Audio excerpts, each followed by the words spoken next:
Holy crap, kid. Take a break.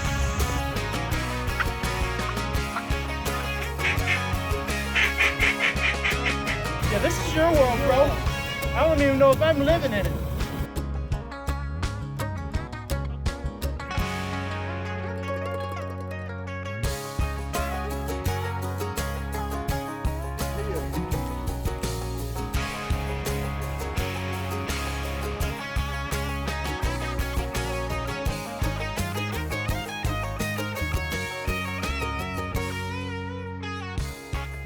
Welcome to this week's episode of the Blue Collars podcast. We have got famous TikToker Trent Ellis in the house with us tonight. So happy that you're here, brother. I'm glad that we got hooked up, and I'm glad you agreed to sit down and chat with us for a little bit. We also have back with us Mr. Kenny Jarvis. Nice to see you again, brother. I hope everything's doing well with you. It's been a few weeks since we've chatted, Kenny. It's been a little while. It's been a few, man. We're good. I'm glad to be back, man. Appreciate the Yeah. invite. Glad to see your face. Awesome. I'm glad you are, brother, because there's not a whole lot of people that could say that. So, Trent, man, I've been wanting to get you on this podcast for months now. Your TikToks literally just keep me, my brothers, all four of my brothers, it's constant. It's every day. A new Trent TikTok in my inbox. You know, you got to watch this one. You got to watch this skit. You got to watch this one, brother. But, man, tell us a little bit about you. Who's Trent Ellis? What in the world got you interested in TikToking? You know, I see you big deer behind you there. So, I'm sure you're a big hunter. That's why we're here. But give us the whole rundown, man. I want to know. I want to know all there is to know. Yeah, well, see, that is a big deer. That deer is mainly 15 inches wide, may go 110 inches gross. That was, yeah. So that deer may or may not have been killed on property, but statute of limitations. So anyway, no, man, I'm just a redneck dude from Mississippi that decided to take a chance and say, hey, I'm going to take all my harebrained ideas and experiences that I've had in the outdoors and just try to publish it and see if we can, share it with the public and see what kind of response we can get. And got lucky. And the good Lord decided to throw some blessings our way. And yeah, it seems to be reaching a few people. If your brothers are sending it to you and all that every week, it means we're doing something right, So, dude, it's every day. Every day. It's not every week. It's every day. But you're knocking on the door like 300,000 followers, like almost 10 million likes on TikTok. I mean, that's a pretty big deal, brother. I mean, that's huge. Well, hey, I appreciate it, man. I have being in the financial industry for the last 4 years really showed me how to be consistent and persistent, and just say, you know what, no matter what the numbers look like 3 months from now, 6 months from now, as long as I'm still here putting in the work, I'll be further along 5 years from now than I am right now. Right. And that's kind of what I'm focusing on, is just putting in the work and letting the good Lord do what he wants to. I may be at the plant in 2 months from now, packaging cardboard boxes, full of shrimp or something. I don't know. So we'll see. I love it. That's awesome.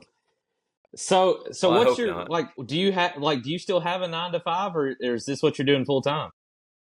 Well, no, technically, yes. So okay. I've been in the financial industry doing investments for folks for the last 3 years.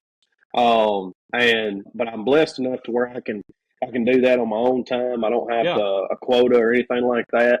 So I just manage my client's book, and the rest of the time I'm doing this right here. I'm trying to film 6 shorts a week for comedy and trying to put out 1 or 2 long form videos a month on YouTube. Yeah. Gotcha. And hunt. That's the main thing. And hunt. Oh yeah, that's it. That's it. That's the whole reason I got into finance. Is the guy told me, one of my best friends, Desmond Martin, he's texting me right now, said good luck in the morning. I love it. I'll tell you, it's funny about him. He's about 6'3", 320-pound black man, O-lineman. And I got him to kill his first deer and first hog with me back fall of 2020. That's awesome. I can't repeat what he said that morning, but it was awesome to see his reaction to everything. Yep. And he's like the biggest blackest redneck now. I freaking love it. Okay, That's what's it's just up. I amazing. love it. That's awesome. But yeah, I don't even remember what I was saying.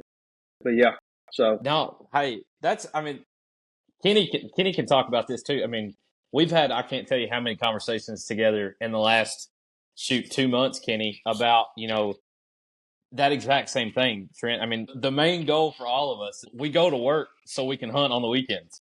We go to work so we can literally, go chase whatever it is that's just so happens to be in season that week, And we stay busy. We stay busy doing it. yeah, That's for certain. well, that's what it was. That's what it was. Before I forget, Desmond, when I interviewed with him back March of 2020, he told me, he said, I can show you how to make enough money to pay your bills and build a business yeah, and stay in the woods 5 days a week. And I was like, I'm here for it. Absolutely. Whatever you want me to do, I'm here for it. So that right there, I got into finance to hunt. yep. So Hey, That's why I go to work it every blossomed single into day. this. Pay the Yep. bills, feed my family, and sit in a goose pit. there you go. It's also not a bad career choice to be able to go out and handle other people's money either, So that's pretty cool too. I mean, being able to manage other people's money so you can do what you want to. I mean, that's Well, it's one of those things that it's cool to say, but people hate losing money way more than they love making it. So I can imagine. when their account balance is going down a little bit, it's a different feeling. And I'm a finance guy with a full beard, long hair, full sleeve tattoos, and I dress like a woman half the time on social media. So I'm not what you would consider to be just a super sought after financial advisor. Okay. Oh my gosh. But I haven't lost a client yet. So, hey, whatever, Pretty good track record. Track record.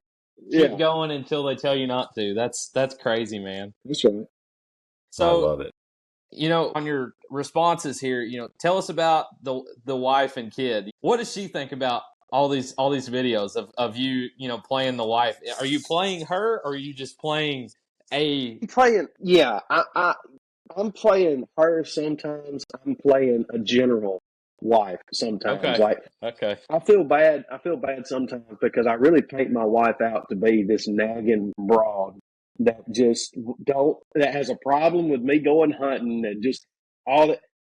The reason I do that though is because I know there's a ton of guys out there that their wives give them heck every time they walk out the door going hunting somewhere, So I know it's relatable. Absolutely. I am actually a very blessed individual that when my wife lets me go hunting, I said 4 or 5 days a week. We got a 2.5-year-old son. She's a stay-at-home mom, but she lets me go hunt as much as I want to. And when I walk out the door, I mean, I may get one text from her throughout the entire day. When I go hunting on trips, like when I went to South Dakota, I think we FaceTime. We said good morning. We loved each other. We FaceTimed at night when Arlen was getting a bath and talked to each other then. When I'm gone hunting, she knows, like, I'm doing what I love to do. And she is fine being here and doing her own thing, her and Arlen, That's man, I'm glad to hear that because I got so many buddies that are like, man, how do you go on 10-day elk hunting trips? How does your wife let you do that? Because I've got just over a 2-year-old son as well. And I'm like, man, I am blessed with a wonderful wife who knows that I am a better man in the woods and I'm better when I come home. Yeah. It's awesome. That's exactly right. Yeah, there's so many guys that are just like right the opposite, that they're, they and I'm sure it's the same way with the females, the women that hunt, that have boyfriends or husband that don't, they might nag on them too, but yeah, we're Kenny, it sounds like we're both pretty blessed in this area. Man. Why, you're not saying anything about this yet, buddy. Are you, what's you going doing on all right over there in Kentucky? Yeah. My wife's within earshot of me right now, so, and it just so happens to be our anniversary too, so I don't want to try to get into too much, but no, she's great. I mean, she grew up in Chattanooga in a family that had generations removed from hunting. I mean, didn't have any, of course, she didn't think she'd end up with a redneck from Western Kentucky either, but especially not one that likes to waterfowl hunt and do all the big stuff, too. But no, she's great, man. I mean, I am one of those guys that just due to the fact of my background, working for Higdon, being in ag, I'm constantly on the move, constantly going. And she's one of those that I finally have convinced her to start hunting with me instead of just me going, and she's going out. We're taking a trip out to Oklahoma here in I guess second or third week of January. I think it's second week of January, and she's going 4 weeks. And she's gonna 4 weeks. There you go. Not that you're counting Not down that or I'm anything, counting Kenny, down or anything. Yeah, yeah. But yeah, she's going with us, and she's gonna hunt the whole time with us. So I mean, it's one of those things that blessed is an understatement in my department, just because I mean, not only does she, to use your word, Trent, let me go hunting, but now she's gaining some interest in it, herself and wanting to hunt. She really, really likes dove hunting, which we love doing that, in September when it comes in. But she's starting to get a little interest for, turkey and deer hunting. I hadn't fully convinced her with the waterfowl hunting yet, just because it's so cold and she don't care much for the cold. But I'm like, being able to come home to a wife that would rather go sit in a deer blind or turkey woods or something with you versus be like, Dude, just do whatever you want to, that kind of thing. It's a lot better than the alternative. My I'm old gonna tell lady you, killed that whitetail. The only shoulder mount I have in No. my whole house is the one my wife killed. There you go. Bro, if my wife got into hunting, we would I'd marry her again. Like, I mean, we'd probably end up having like 10 kids because that would just, oh, my Lord. It's pretty And that's, special. and my wife, she is so good about letting me go and not harping on me while I'm gone. And whatever I kill, she wants to eat. She wants to eat every bit of it. She wants to cook every bit of it. But dude, getting her out there and getting her to pull the trigger on anything, no, ain't gonna do it. She's a Pacific Northwest girl. She's from Okay. Washington State. Gotcha. So Okay. she's not from a hunting culture neither. Yep. Man, the Pacific Northwest is some of the best hunting in the country, man. That's the greatest. Yeah, especially waterfowl and big game. But there's just a lot more people out there per capita that don't hunt than there are down Absolutely. here from a culture standpoint. And Absolutely. so it was kind of brand new to her, meeting this redneck from Mississippi. But dude, yeah, if she got into hunting, whew, Lord. Get her out chasing thunder chickens. If everybody likes that. Everyone loves hearing gobbles, man. That's dude. Well, Mississippi, we'd though, have a kid every February if she turkey hunted with me. I can tell you that would just be such the biggest turn on ever. I know I'm not trying to be PG-13 or R, but I'm just saying like that would. Whew, Lord have mercy. You combine those two together, my wife and goblin birds together, I'm gonna start rutting. Your TikTok views would go through the roof if your wife hunted with you. Dude, I'm gonna be making scrapes. I'm gonna be rubbing on whatever, man. Hey. Oh my gosh, I love it. This is awesome. Yeah. Man, goodness. Well, shoot. So you're hitting on, Mississippi there. Mississippi's not really known for its turkey hunting, though. In the grand scheme, we swap over to, it's known for more of, one of the more difficult states to actually kill a turkey in, right? That's why, I think that's why it is. I think a lot of your, a lot of your guys, you've got Cuz Strickland here, you've got Will Primos here. Mm-hmm. The Primos Truth, that was like your first really, really big push into the turkey hunting, filming turkey hunting and broadcasting it and making it a thing. And I think it's funny that it's good to hear somebody that's not from the state say that as well. Like, I believe we are known to be one of the harder states to kill a bird in. Yeah.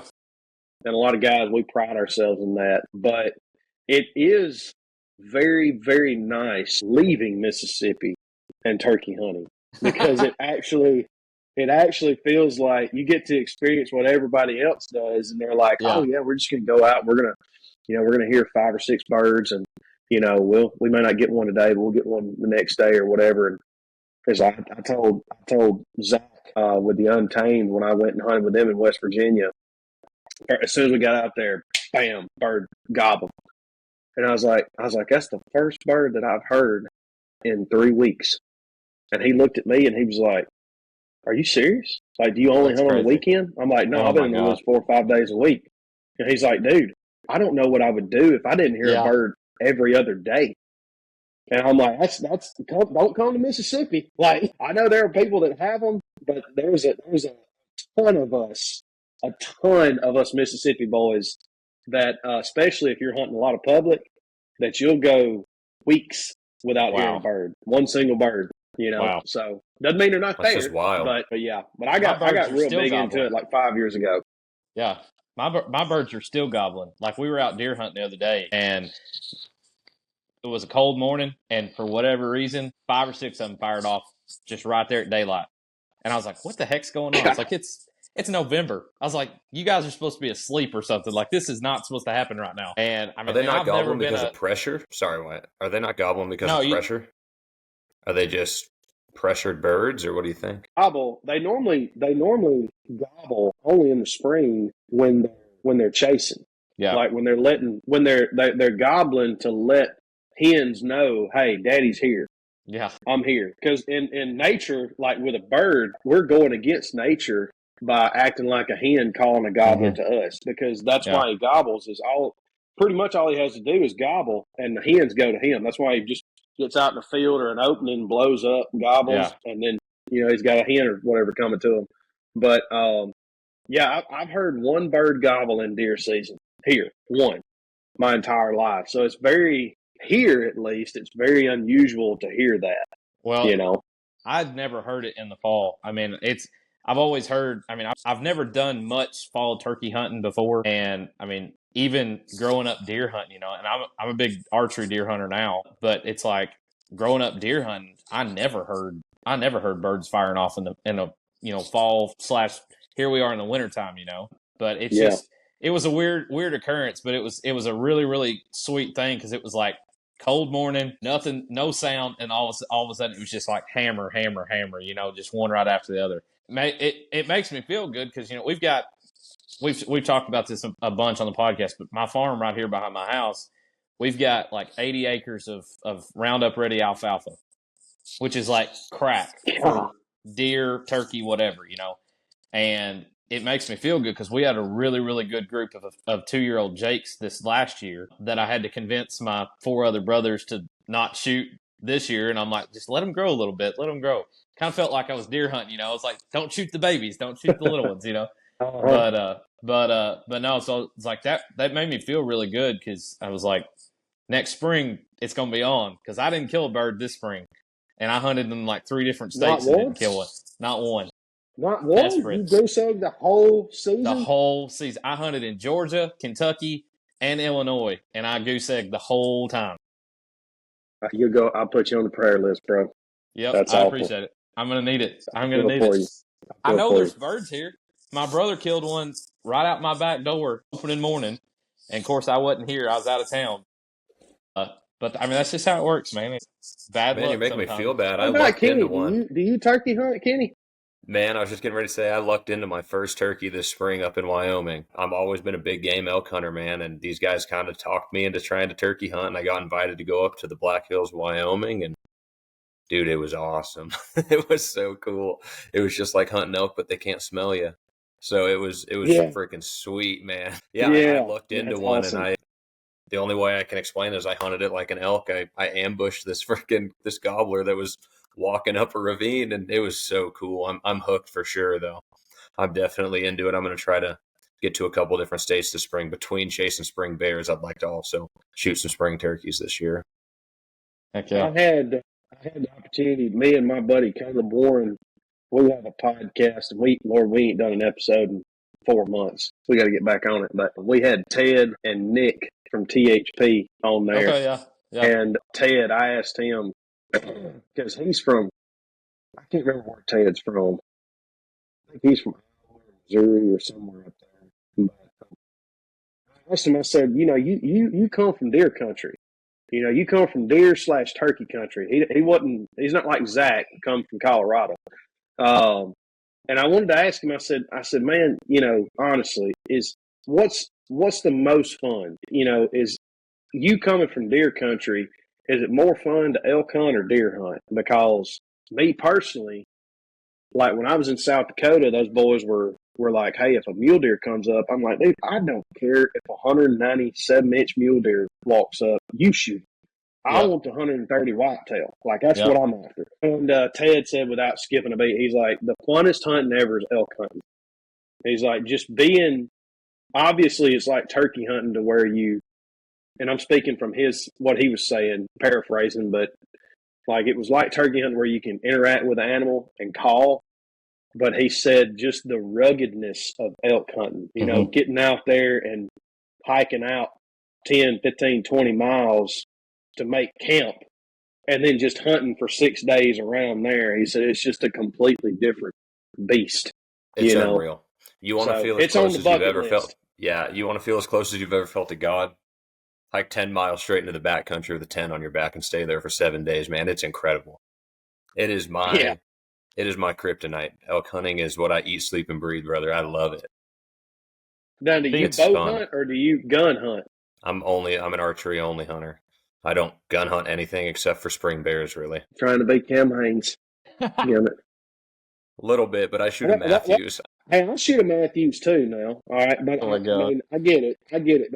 But just let me come with you. And I'll be the guy that's like protecting you from bears with my 308. Buddy, you And, are welcome to come. I would be happy Yeah. to put you on a note. That'd be great. Oh my gosh. I am trying to be a little bit like Cam Haynes. I hit the lift, run, shoot pretty much every day, but I'm just not as cool I was going to as him. say, Trent, you can't see what Kenny really looks like from the chest down. But this dude's jacked. Like, I mean, he's no, I can tell. He's got the jawline, the neck. Yeah, He's got that whole chiseled apple, thing. all that. Yeah. He looks at himself twice a day, man, at least I in the say mirror. it. I say it every day, pretty much, man. Every day, I'm in a pursuit to be a better bow hunter. I just want to be a good elk hunter. I want to be a good mule deer hunter, and I just want to be good at it. That's my Heck yeah, goal in man! life. Ain't nothing wrong with that. I love it. Yep. That's what makes you happy. Shoot, yeah, brother. I love it. You got to I get just guys like to out kill here. stuff. Me too. I just like I to don't kill care stuff. what I'm it going to is. get to that point. My goal is to get to the point one day to where I'm like you, okay? And I'm bow only. Like I'm just like I need more of a challenge. But honestly, guys, I don't need more of a challenge. I'm pretty challenged as it is. So if I can put a gun in my hands in any situation, I feel better. And I just, like I said, I just need the wall to fill up. And once Yep. it gets to a certain point, then I'll be like, all right, that's enough. Now I'm going to hang the gun and the muzzleloader up for now and go after it with a bow. I don't know, you man. go. Honestly, But, yeah. what I would tell you to do, you want to rush, you put in for a muzzleloader elk tag, and let's go chase them with a muzzleloader because you hunt during archery season in September out here when they're screaming Jeez. their faces off. I'm down. I'm It's pretty so sure fun. I'd pee my This pants. bull right here. This bull right here came in screaming, pissing all over himself, and I shot him at 60 yards. It was awesome. Well, that's awesome. Yeah, it's fun. Confident. I'm fairly confident that the first time I ever hear that in person, I will either crap my pants or pee my pants. One of the two. I'm 90% certain that would happen. You can do No one doubt. without the other, but you can't do one without That's the other. true. If you know what I'm That's saying. true. That You know is what I'm true. saying? It's very true. When Yeah. you hear a bugle in Yeah. the distance, man, a bugle in the distance is exciting. You hear a bugle up close in your face and you hear their guts grumbling. Whole different story, man. It's incredible. Jeez. Yeah. Well, this is a good time. Let's take a little short break. We'll be back here in just a few minutes after a few words from our sponsors. The moments we live for begin with an Edge. Meet the Edge, the easy-to-use, innovation-packed cellular trail camera from Moultrie Mobile. Edge offers more reliable service in remote places with AutoConnect technology. AutoConnect detects and connects to the strongest signal from multiple nationwide cell carriers, giving you reliable camera performance in the places big bucks live. Edge cameras have built-in memory, which saves you time and money. No more frustration with unreliable SD cards. And with unlimited cloud storage, you'll never lose an image. Your pictures are always available to view via the Moultrie mobile app. Edge delivers exceptional image quality, day and night. Our high-performance image sensor produces 33 megapixel images and excellent 720p HD video. Plus, our expanded field of view and improved trigger accuracy means you will capture more action. The Edge's improved power efficiency means you get more life out of 8 AA batteries. And with a double capacity tray, installing 16 AA's gives you even longer run time. Edge's new Cell Boost antenna provides better connectivity and folds down for easy transport and storage. No assembly required. Getting started with Edge is easy. Once you've activated the camera, simply add batteries and switch it on. The camera will automatically connect to the strongest network. The year-round process of scouting, patterning, and hunting whitetails is hard. We built the Moultrie Mobile Edge to make that process easier and give you confidence in your hunt. Combine Edge cellular trail cameras with the advanced features of the Moultrie mobile app and transform the way you hunt.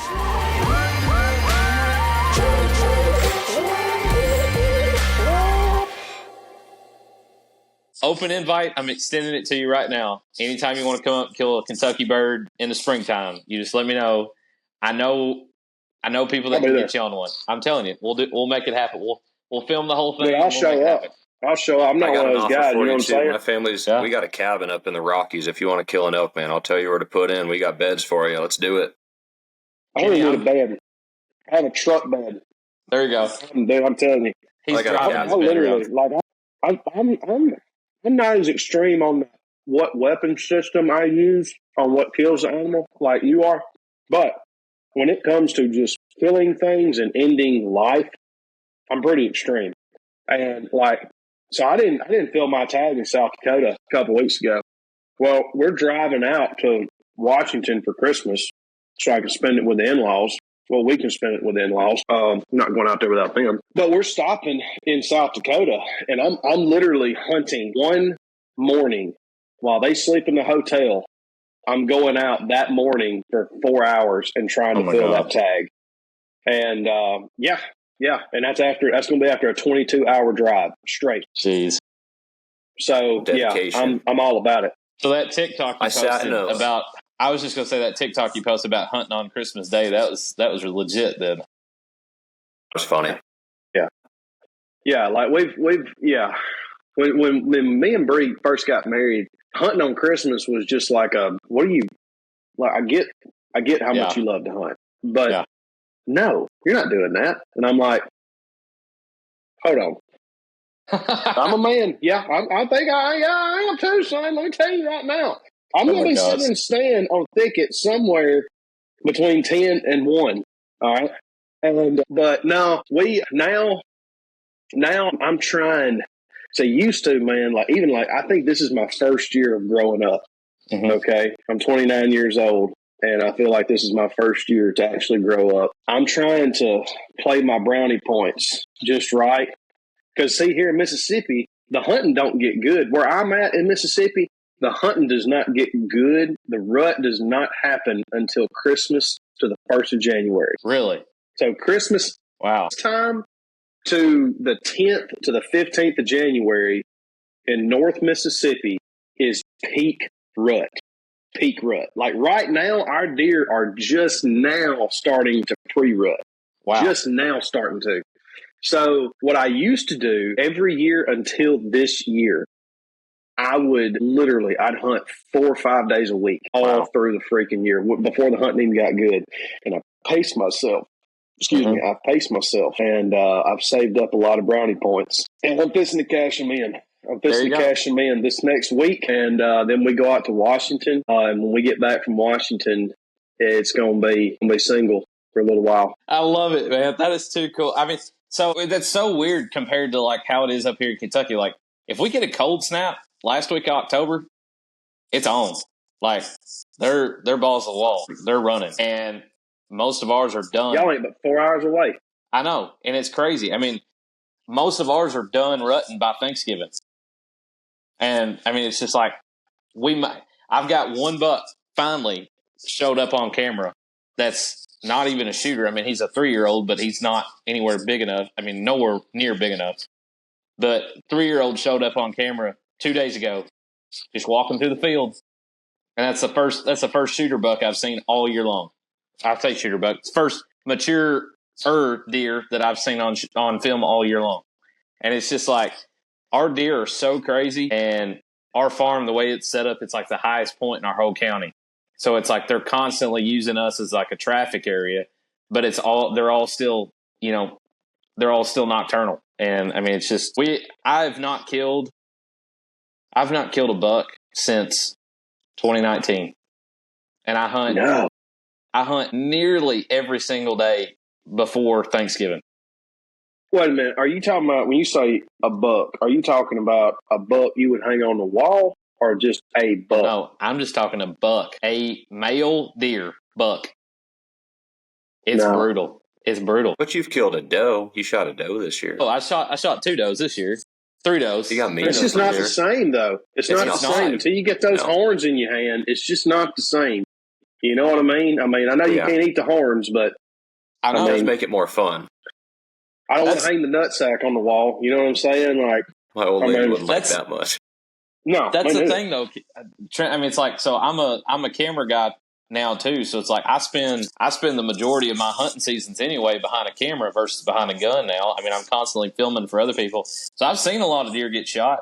I've been in the room whenever they got hung up on the tractor or whatever, skin them out. But it's hard, brother. It's hard. It's so rough. I'm still at that point, bro. Like, especially with turkeys, everybody that asked me to take them, because I just like 5 or 6 years ago got into turkey hunting. Like the year after I got out of the Marines, so 2018 was the first year that spring was the first time I ever killed a turkey. And since then, I've killed, I think, a total of maybe 11 birds. I need to count them, but not a lot. And I'm still at that point to where when somebody asks me, hey, because I'll start getting text messages 2 months from now, February 1st, I'll start having those ghost friends come up, you know, and they'll be like, hey, I really want to, shoot a bird, I'd love to go with you sometime or whatever. And I'll tell every one of them the same thing. It's like, I got to get on the board first. When I get on the board, I will take you. But like, I mean, it's been the same way with like filming and stuff like that. Yeah. It's like, dude, I'm going to be the worst cameraman. If you're looking for a reaction from me, if I'm birdless and you get a bird and you go for the big high five, I'm going to be like, yeah, it's good, bud. Yep, it's good. Good job. Let's keep going. Yeah. We're going to go to the house. All right, I'm hungry. Let's go. Yeah. I get it, man. I got the chance to film Harold Knight from Night in Hell this last spring. And that's awesome. Was sitting there behind the camera. He was calling the lady that was hunting with him. They'd been friends for a long time, but I was just there as a camera guy. And even then, I mean, sitting there hunting with freaking Harold Knight, turkey calling guru from ever ago. And it was like I was sitting there with a camera instead of a shotgun, and there was like three toms in the field. You should have been like, dude, you're Harold Knight. Let me shoot.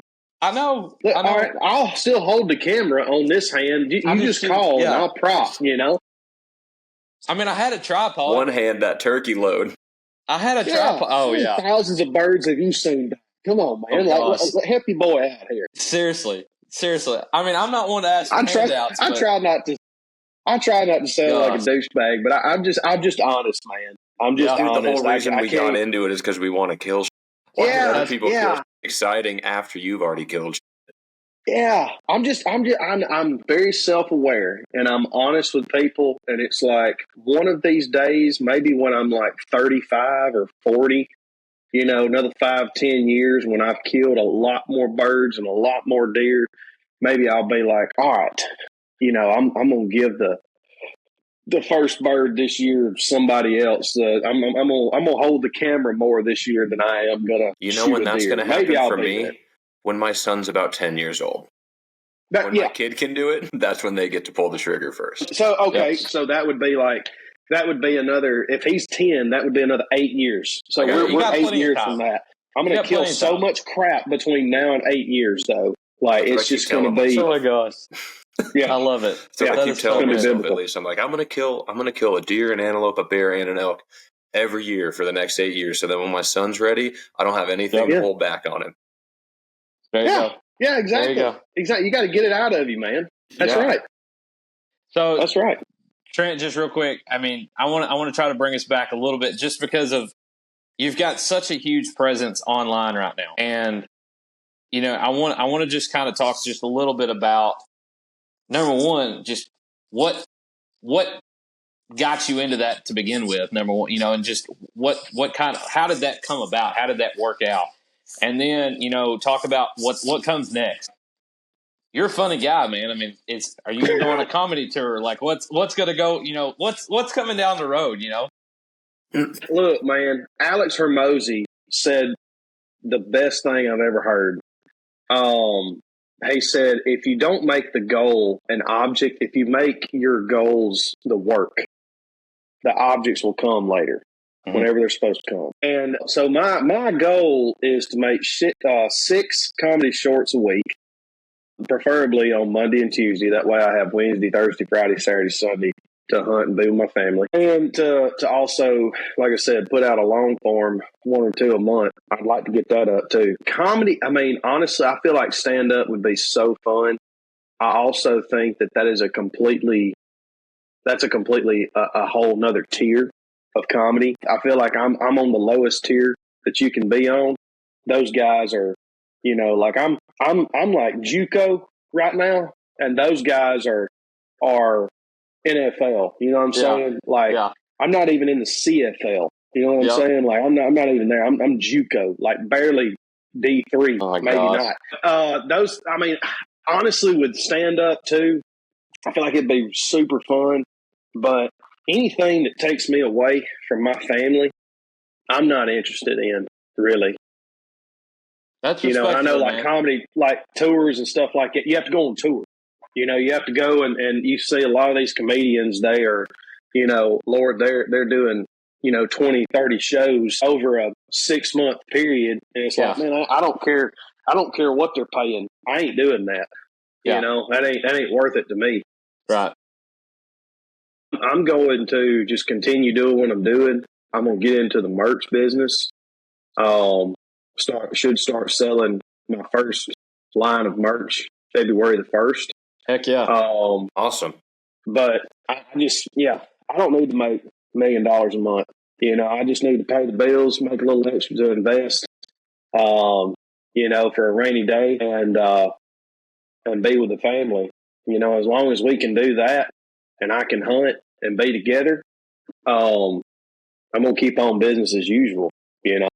That's awesome, man. I mean, that's sounds like a you good don't plan hear to me. that. Yeah, I mean, you don't hear that very often, especially in this industry. I mean, even take the hunting industry or the comedy industry, you know, in general. And I don't know jack about the comedy industry, but it's just like guys that have success, you know, right off the bat and build upon that. It's one of those things. It's like most of the time you hear about them talking about family, you know, up front, but it's like you've been doing this a while, man, and like to have that still at the forefront of your mind, it shows a lot about what kind of guy you are, shows a lot what kind of man you are, you know, a family man, and you know, putting them first. And I know the skits and stuff, you joke about it, but like I mean, we can tell, man. It's like that's how it's supposed to be.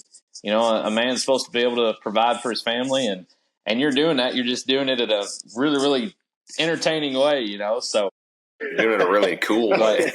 Yeah, I mean that's the dream, man, for all of us, and that's why we, you know, Kenny and I do what we do. It's just we just haven't popped off on TikTok yet, you know, like you have. So, but we're trying.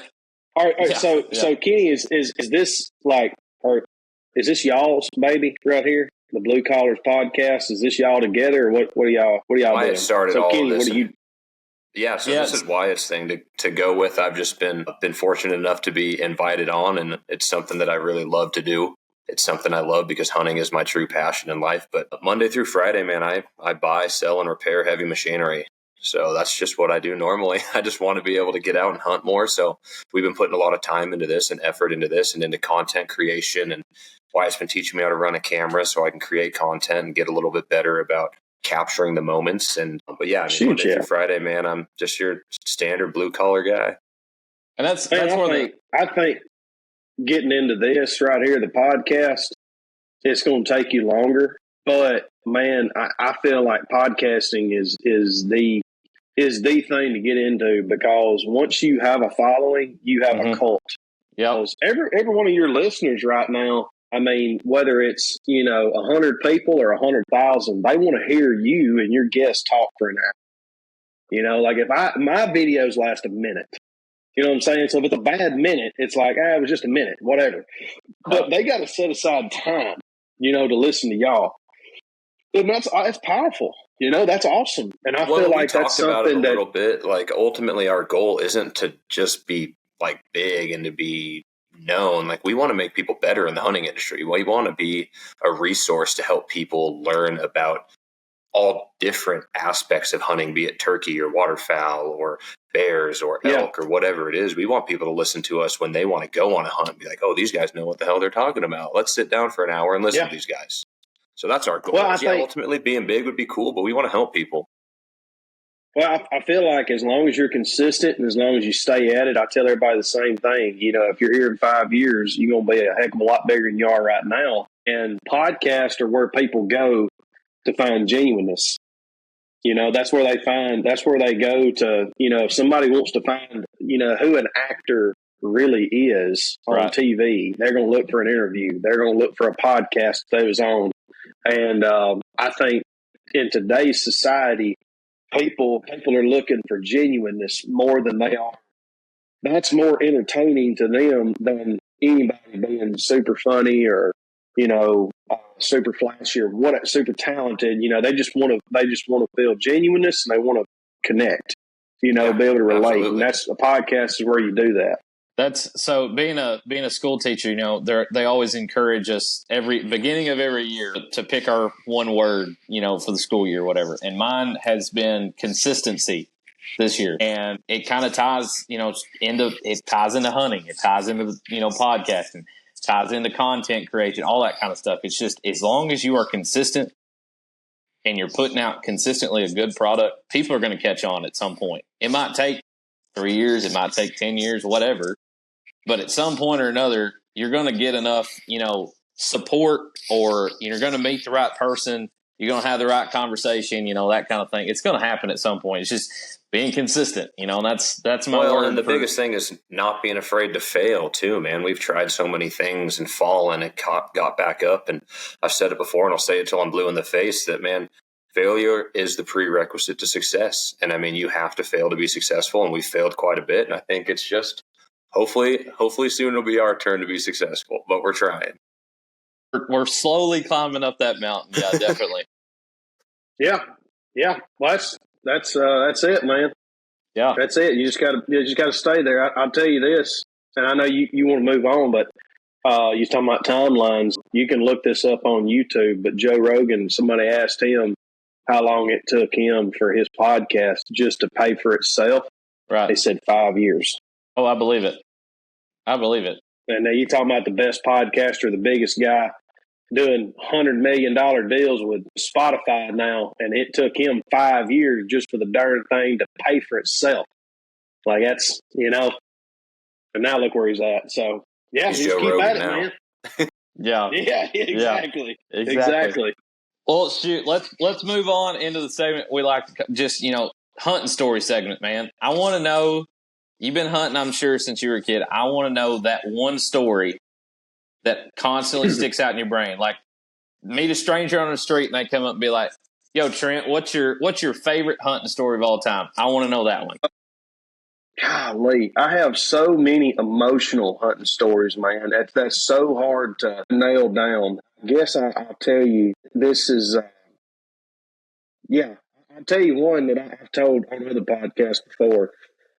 This is the craziest, like it was the worst one. It's the worst hunting experience I've ever had in my life. I'll take it. So me and my brother, we hunt.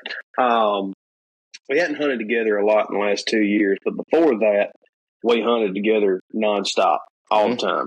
Yeah. And mainly that's because of me, because I've become fixated on this one deer that I'm going after on public. I shot him last year and didn't kill him, and now he's back. He's bigger. He ain't going to go nowhere else. But when me and him were hunting a lot together, we had this one place that we were going, this one piece of public we were going a lot, and got some pretty good sized deer on it. And we were gun hunting, and we decided to get in there about 7:30 that morning, and it was overcast and it had rained. We were lining it up to where the rain was going to quit like 7:15, 7:30, and we were stepping out of the truck in the woods. This was slip in the bottom. And we were going to take our time, and we had about a 1.5-mile walk to where we were going to climb in our saddles and still hunt for a good while that day. And we get about a mile.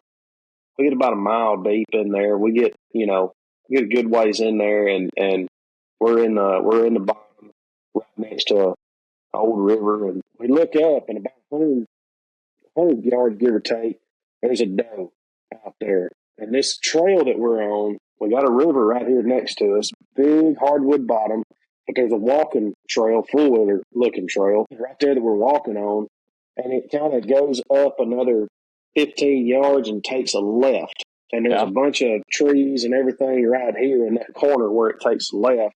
But it's still a bottom. You can still see a good ways. Well, we see that doe 100 yards right there. We stop, and this is December. It's around the 20th, the 15th, the 20th, somewhere. It's close. So we know, like, we need to be looking for bucks because they may not be chasing, but they're going to be close. And we sat there and we watched her and watched her and watched her, and we probably watched her for 10 minutes. No buck showed up. And Trey looked at me and he said, "Well, what do you want to do? Do you want to keep moving and bump her and go to our spot, or do you want to just sit here?" I was like, "No, heck with that. Let's go ahead and let's bump her and get to our spot."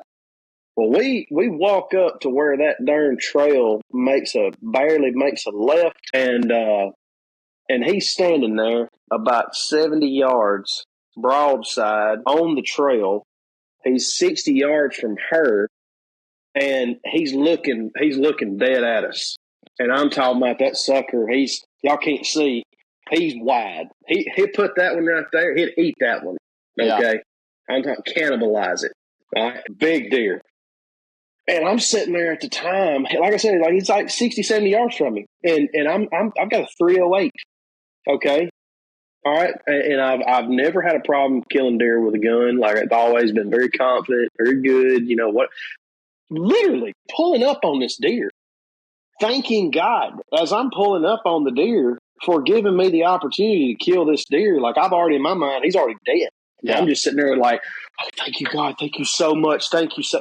Well, what I was hunting with ballistic tips. Okay. Yeah. I'll just say that. All right. I don't know if y'all are familiar with ballistic tips, but whatever they hit first, they blow up. Okay. Yep. So I pull up and I'm thinking he's going right beside the TV, right at the camp. And oh yeah, like huge deer. And I'm just sitting there going through all these emotions. Well, I pull up and I've just got the crosshairs just super steady right behind his front shoulder. Boom! He just stands there. Oh no. And I'm not going to say what I said, but as I was shucking the shell out of my Browning 308, he runs off.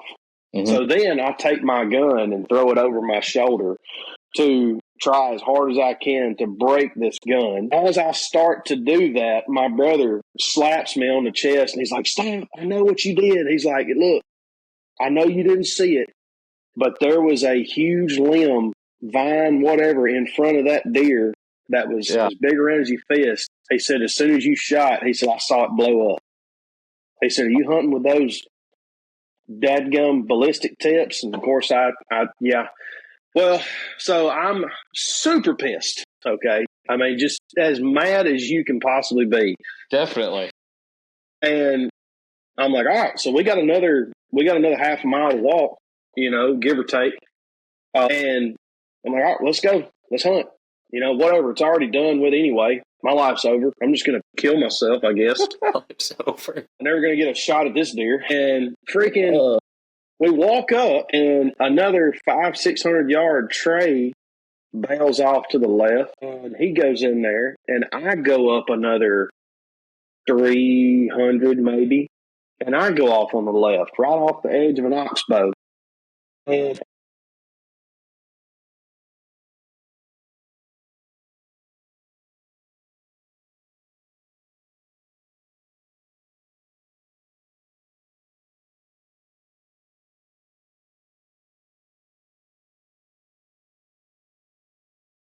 Oh, man.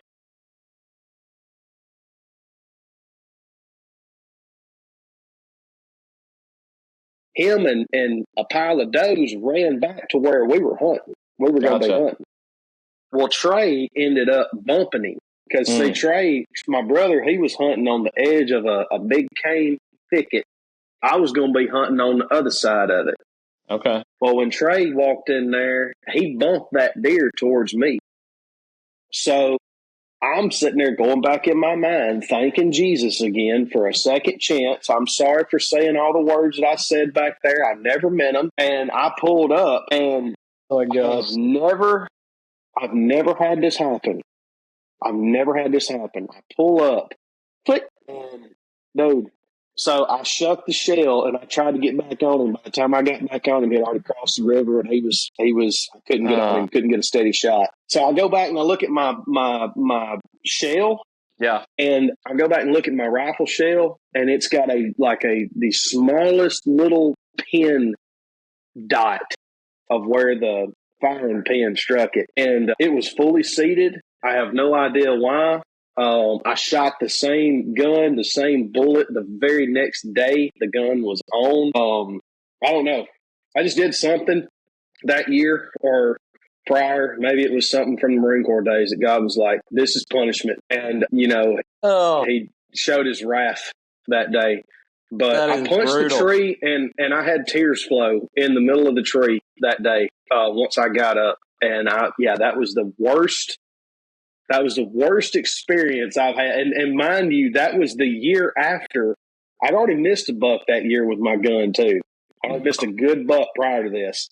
That was a year after I had tagged out on public.